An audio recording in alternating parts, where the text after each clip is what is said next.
بسم اللہ الرحمن الرحیم۔ سورۃ القاف۔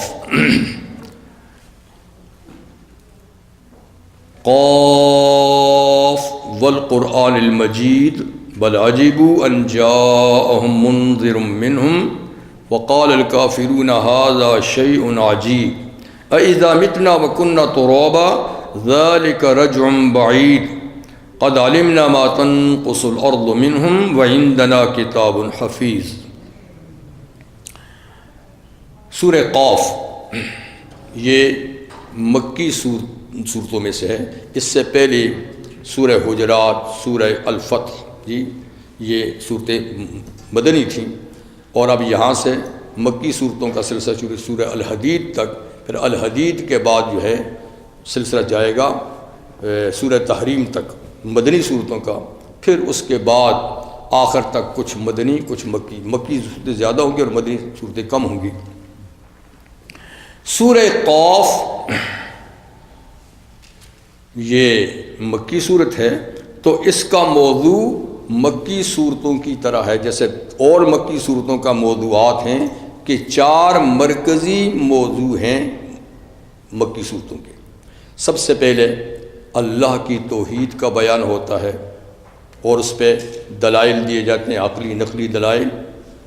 دوسرا موضوع ہوتا ہے مکی صورتوں کا نبی کریم علیہ السلام کی رسالت کا، کہ آپ کی رسالت برحق ہے، اس کے دلائل ہوتے ہیں، شبہات کا ازالہ ہوتا ہے۔ تیسرا موضوع ہوتا ہے مکی صورتوں کا قرآن حکیم کی وحی الہی کی صداقت اور چوتھا ہوتا ہے معاد اور آخرت، کہ آخرت کی زندگی حقیقی زندگی ہے، موت کے بعد پھر حیات ہوگی، جزا و سزا ہوگا، جنت اور دوزخ ہے۔ تو یہ چوتھا، تو یہ 4 مرکزی مضمون جو موضوع ہیں ہر مکی صورتوں کے، تو اس صورت کے بھی یہ 4 موضوع ہے۔ اس کے علاوہ اور بھی کئی مسائل اس کے اندر آئیں گے۔ دوسری بات یہ ہے کہ صحابہ کرام کے زمانے سے تلاوت قرآن کے سلسلے میں صحابہ نے قرآن حکیم کو 7 منزلوں پہ تقسیم کر رکھا تھا، اور اکثر صحابہ 7 دن میں قرآن حکیم ختم کرتے تھے، کچھ پہلے بھی کرتے تھے 3 دن میں، اکا دکا 1 دن میں بھی پورا قرآن پڑھ لیتے تھے۔ حضرت عثمان غنی رضی اللہ تعالیٰ عنہ 1 رکعت میں قرآن پڑھ لیتے تھے، لیکن عام طور پہ صحابہ یعنی 7 دن میں قرآن ختم کرتے تھے، تو ہر دن کی جو منزل ہے اس کو 1 منزل شمار کیا جاتا تھا، تو 7 دن میں 7 منزلیں۔ اس لحاظ سے سورہ قاف سے آخری اور 7ویں منزل کا آغاز ہو رہا ہے۔ یہ آخری منزل ہے جو یہاں سے شروع ہو رہی ہے۔ رحمت عالم صلی اللہ علیہ وسلم سورہ قاف اپنے جمعے کے خطبے میں بھی تلاوت کیا کرتے تھے۔ ایک صحابیہ فرماتی ہیں جو حضور صلی اللہ علیہ وسلم کے بالکل پڑوس میں کچھ عرصہ رہی ہیں، اور کہتی ہیں کہ ہم اتنے پڑوس میں تھے کہ ہمارا آپ کا تنور ایک ہی ہوتا تھا روٹی پکانے کے، اتنے قریب، یعنی کچھ عرصہ وہ رہی ہیں۔ تو وہ فرماتی ہیں کہ میں نے نبی کریم علیہ السلام کی زبانی سورہ قاف یاد کی ہے، یعنی آپ نمازوں میں تلاوت کرتے تھے، خطبے میں تلاوت کرتے تھے، تو وہ میں سن کے میں نے یہ سورت یاد کر لی، اتنے، کیونکہ پڑوس میں تھے، قریب سے آواز آتی تھی۔ تو اکثر اجتماعات میں حضور یہ سورت پڑھا کرتے تھے، اس لیے کہ اس میں یعنی انسان کے مبدا اور معاد، ابتدائی تخلیق، بیچ کی زندگی، آخری زندگی، ان کا اچھی تفصیل سے ذکر ہے۔ تو جہاں اجتماع ہوتا تھا، عید کی نماز ہوگی، جمعے کی نماز ہوگی اور اس طرح کی، تو ایسے موقعوں پر آپ یا خطبے میں سورہ قاف یعنی تلاوت کیا کرتے تھے۔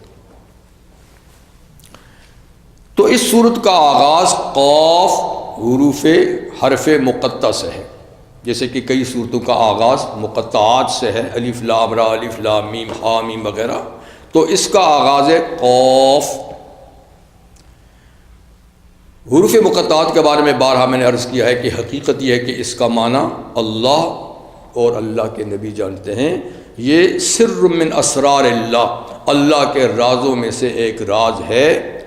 تو اس کا مطلب حضور نے بھی نہیں بتایا، صحابہ نے بھی نہیں ذکر کیا، مفسرین نے بھی ذکر نہیں کیا، حقیقت یہ ہے کہ اس کا معنی حقیقی اللہ ہی جانتے ہیں اور ہم اس پر صرف ایمان رکھتے ہیں۔ لیکن بعض حضرات نے پھر انسانی فہم کے قریب لانے کے لیے کچھ معانی بیان کیے ہیں، لیکن ان کو آپ حقیقی معنی نہیں کہہ سکتے، تقریب الفہم کی باتیں کر سکتے ہیں۔ اصل یہ کہ اللہ عالم مراد بذالک الحرف، اس حرف کے ساتھ اللہ کا جو مراد ہے ہمارا اس پر ایمان ہے۔ تو اس کا آغاز ہے قرآن حکیم کی صداقت سے، جیسے مکی صورت ہے نا، والقرآن المجید، قسم ہے قرآن مجید کی، قسم ہے قرآن کی جو ایک بزرگ کتاب ہے۔ تو اللہ تعالیٰ نے شروع میں قرآن حکیم کی صداقت کو قسم کے ساتھ بیان فرما دی۔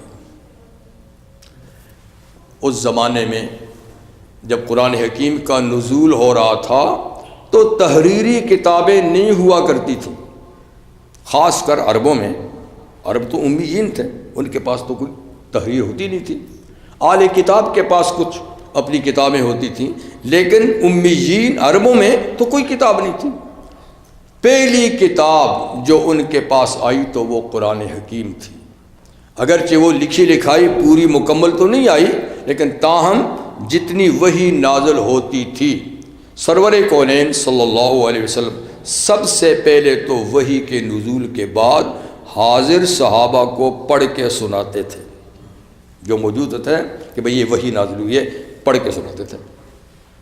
دوسرے نمبر پہ آپ صلی اللہ علیہ وسلم کے کچھ صحابہ جو لکھنا پڑھنا جانتے تھے، ان کو آپ نے کاتب وحی کے طور پہ مقرر کر رکھا تھا کہ ان میں سے کوئی اس وقت موجود ہوتا تو اس کو بلا کر کہتے تھے کہ یہ لکھ لو۔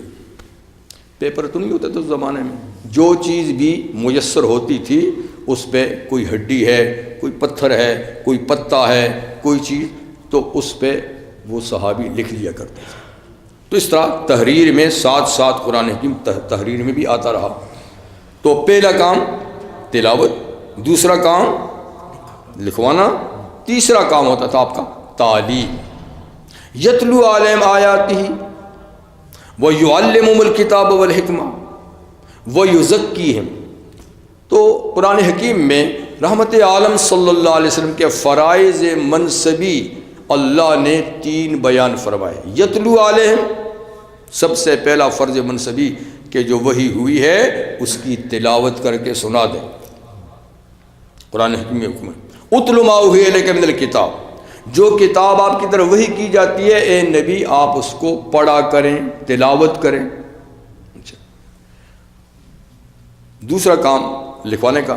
تیسرا وَيُعَلِّمُهُمُ الْكِتَابَ وَالْحِكْمَةَ، کتاب و حکمت سکھاتے بھی تھے، یعنی کتاب کی بعض چیزیں تو عام فہم تھیں اور وہ لوگ اعلی زبان تھے، بس تلاوت سے ہی بات سمجھ میں آ گئی، لیکن کچھ باتیں ایسی ہیں جو اعلی زبان ہونے کے باوجود سمجھانے کی ہوتی تھیں، نہیں سمجھتے تھے، پوچھتے تھے، یا حضور خود ہی بتاتا کہ اس کا مفہوم، اس کا مطلب یہ ہے، ٹھیک ہے نا؟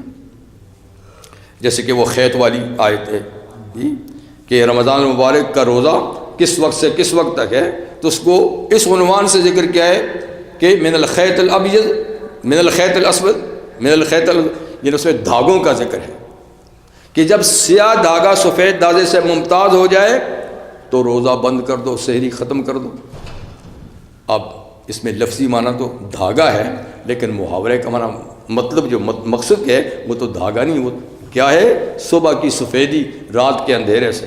لیکن بعض صحابہ اعلی زبان ہونے کے باوجود مفہوم نہیں سمجھے، انہوں نے ڈوریاں رکھ دی تھی سفید اور سیاہ، اور اس وقت تک سحری کھاتے جب تک کہ دونوں میں امتیاز نہیں ہوا، وہ تو امتیاز کافی دیر سے ہوتا ہے، تو سمجھانا پڑا من الفجر۔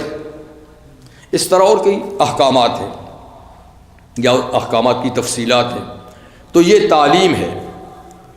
اور تیسری چیز وَيُزَكِّيهِمْ، اور وہ ان کا تزکیہ بھی کرتے ہیں، خالی پڑھ کر سمجھا کر معاملہ ختم نہیں ہوا، تزکیہ بھی کرتے ہیں۔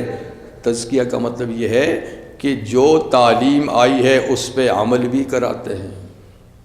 عمل کرا کے تزکیہ عمل سے ہوتا ہے، خالی پڑھنے سے نہیں ہوتا، تو تزکیہ بھی کراتے ہیں، یعنی آنے والے احکامات پہ باقاعدہ عمل کرا کے ان کے ایمان کا تزکیہ، اخلاق کا تزکیہ، اعمال کا تزکیہ، کردار کا تزکیہ، ہر چیز کو اس کے مطابق کر کے پاک صاف کر دیتے ہیں۔ یہ ہیں رحمت عالم رسول کی ڈیوٹی۔ تو قسم ہے قرآن کی، میں نے کہا نا سب سے پہلے لکھی جانے والی کتاب کون سی تھی؟ قرآن۔ تو اللہ قسم اٹھاتے ہیں کہ یہ بزرگ کتاب میری طرف سے آئی ہے، یہ محمد صلی اللہ علیہ وسلم نے خود نہیں بنائی، جیسے کہ مخالفین الزام دیتے ہیں کہ یہ خود بناتے ہیں۔ قسم ہے قرآن مجید کی۔ اچھا، یہ قرآن کی صداقت کی بات ہوگی۔ دوسری آیت میں رسالت کا ذکر ہے، بل عجبوا ان جاء منذر منہم، بلکہ ان مشرکین کو تعجب ہے کہ ان میں سے ایک ڈرانے والا آیا ہے، ان میں سے ایک ڈرانے والا آیا ہے، ان کو تعجب ہے، یہ کیا ہو سکتا ہے؟ ہمارے گھر میں، ہمارے خاندان میں پیدا ہوا، لڑکپن گزرا، جوانی گزری، کھاتا پیتا ہے، شادی ہوئی، یہ تو ہمارے جیسا آدمی ہے، یہ کیسے منذر بن گیا؟ اس کو اتنا بڑا اہم منصب کیسے مل گیا؟ اس منصب کے لائق تو کوئی انسان نہیں ہو سکتا، کوئی فرشتہ ہونا چاہیے، ماورائے انسانیت کوئی مخلوق ہونی چاہیے۔ لیکن جب حضور نے کہا میں اللہ کا نبی، تو ان کو تعجب ہو کہ یہ کیسے ہو سکتا ہے؟ بل عجیبوا ان جاء منذر منہم، تو فقال الکافرون ھذا شیء عجیب، کافر کہنے لگے یہ تو بڑی عجیب بات ہے، ہم میں سے ایک آدمی کہتے ہیں۔ اور پھر کہتے تھے کہ آدمی میں وہ جو معاشی لحاظ سے سوسائٹی میں کوئی اعلیٰ مقام نہیں رکھتا، یتیم پیدا ہوا ہے، باپ سے کوئی وراثت ہی نہیں لی، غریب آدمی ہے، سوسائٹی میں کوئی نوکر چاکر ہوتا ہے، کوئی کوٹھی بنگلہ ہوتا، پھر بھی اس لیے کہتے تھے لولا نزل ھذا القرآن علی رجل من القریتین عظیم، اگر کسی انسان ہی کو اللہ نے راہبر و رہنما بنانا تھا تو پھر مکہ اور طائف کے بڑے شہروں کے کسی بڑے سردار پہ قرآن کیوں نہیں اترا؟ کسی معروف شخصیت پہ قرآن تو اترتا۔ ہم کہتے کہ ہاں جی اس کی پہلے بھی پوزیشن اچھی تھی اور پوزیشن مل گئی، یعنی ابو جہل ہے، ادھر بنی ثقیف کا کوئی سردار ہے، ان کو چھوڑ کر جانے پہچانے لوگوں کو، دولت مند لوگوں کو، ان کو کیسی ملی؟ تو کہتا بڑی عجیب بات ہے۔ تو پہلے تو انسان کو نبوت ملنا ہی عجیب ہے، پھر انسانوں میں ایک غریب، نادار، مفلس آدمی کو ملنا اور زیادہ عجیب ہے۔ تو گویا ان کے نزدیک معیار نبوت کا کیا تھا؟